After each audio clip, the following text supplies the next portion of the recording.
How to open a USA bank account on Payoneer. So from the main page of Payoneer, we want to go to Get Paid. And then we have to select this option right here for receiving accounts.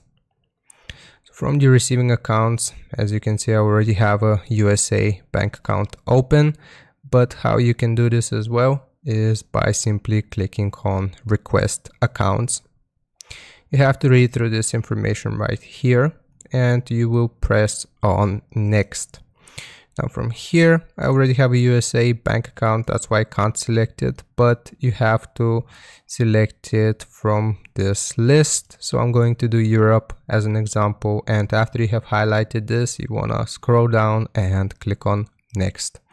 Now, this will take a few days for Payoneer to actually review all of your information and approve you, but basically make sure that you have USA right here and you have to click on Submit Request, and after a few days Payoneer will get back to you with either an approved account or a declined account.